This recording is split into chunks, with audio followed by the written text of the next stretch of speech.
Maka saya nggak suka sama bapak saya nggak suka sama kakak saya. Kalau kakak saya mukulin karena saya nggak suka. Kalau bapak saya kenapa saya nggak suka?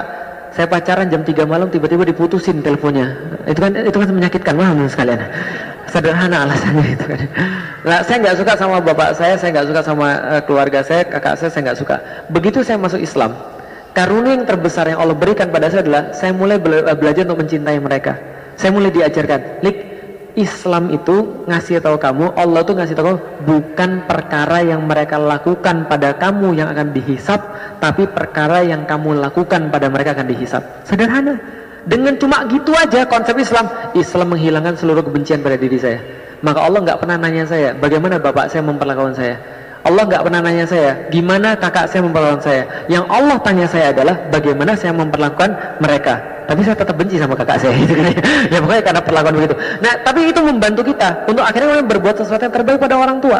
Itu kan ya. Nah, maka kemudian kita ingin berusaha melakukan sesuatu yang terbaik. Itu berubah semuanya. Berubah, cara kita memandang orang tua berubah, cara kita memandang saudara berubah, dan saya juga berusaha untuk mengislamkan orang tua saya. Tapi, ya itulah kadang-kadang Allah juga memberitahu kepada kita tentang satu hal yang kalau andaikan ini nggak dikasih tahu pada kita mungkin sudah merasa stres dan putus asa. Lah kenapa? Rasulullah Shallallahu Alaihi Wasallam itu ada dua orang yang sangat dicintai sama dia. Satu Khadijah, dua adalah Abu Talib. Kenapa Abu Talib? Karena Abu Talib literally adalah pengganti orang tuanya. Ketika Rasulullah orang tuanya meninggal, maka dia diambil sama Abdul Muthalib. Abdul Muthalib meninggal dititipkan pada Abu Talib. Abu Talib ini literally adalah orang tuanya Rasulullah Sallallahu Alaihi Wasallam. Maka kalau ada orang yang paling dia nggak berani untuk berkata-kata sesuatu yang menyakitkan, itu adalah Abu Talib. Maka susah banget bagi Rasulullah untuk ngasih tahu Abu Talib ketika Abu Talib memberanikan diri karena didesak oleh Quraisy, wahai Muhammad, jangan dakwah, berhentilah dakwah. Kenapa? Karena ini mengganggu kami. Nah, kalau seandainya kamu mau kami kasih uang, kami buat engkau orang paling kaya. Kamu mau wanita, kami kasih wanita. Kamu mau kekuasaan, kami angkat engkau orang yang paling mulia di antara kami. Rasul ketika mau jawab itu sampai bilang begini kan, saya tuh susah banget jawab itu. Diam Rasul, lama diam, karena itu adalah bapaknya, dalam tanda kutip, yang sudah kayak bapaknya, karena memang pengganti bapaknya. Diam banget.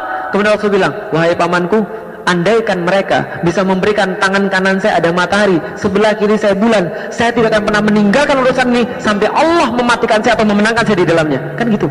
Makanya paling dicinta oleh Rasulullah SAW. Tapi seumur hidup Rasulullah sampai kemudian meninggalnya Abu Talib, Rasulullah tidak bisa mengislamkan Abu Talib.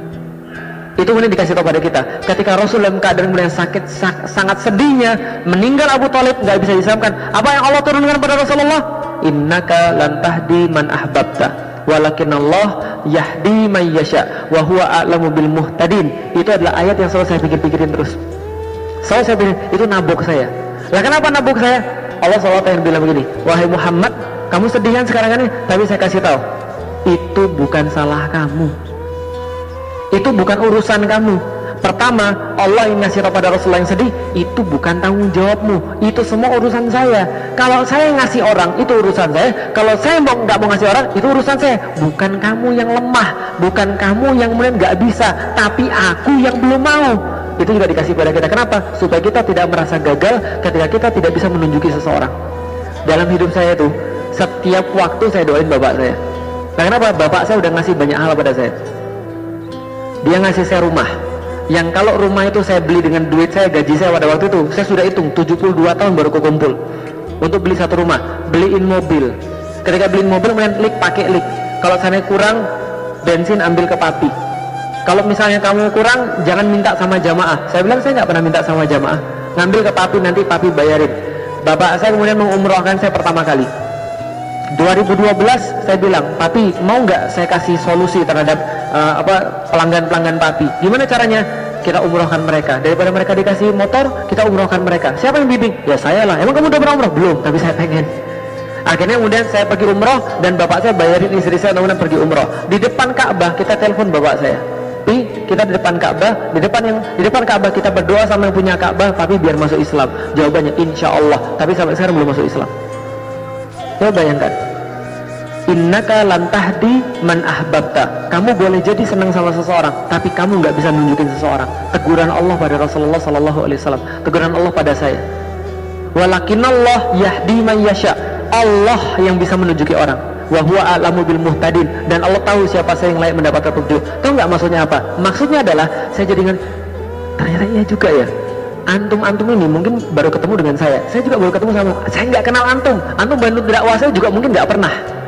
Bapak saya bantu dakwah saya, bapak saya mencukupi kehidupan saya, mobil saya yang saya pakai sekarang itu bapak saya yang beliin, rumah saya yang tinggal sekarang bapak saya yang beliin, umroh pertama itu bapak saya yang bayarin, dia konstan ngasih saya duit kemudian untuk bisnis, itu bapak saya. Sedangkan antum semua, mohon maaf, nggak ada jasa bagi saya kadang-kadang mikir, kok antum yang dapat hidayah ya? Tapi itu kemudian kata-kata Allah, walakinnallahu yahdi man yasha, itu urusan saya, wa huwa a'lamu bil muhtadin, dan Allah lebih tahu tentang siapa yang akan mendapatkan hidayah. Artinya adalah apa? Artinya adalah kalau antum sudah mendapatkan hidayah sekarang, artinya Allah pengen ngasih tahu pada anda, kenapa saya milih orang-orang ini dan bukan bapak mulik, karena mereka bisa berbuat sesuatu yang lebih besar daripada bapak.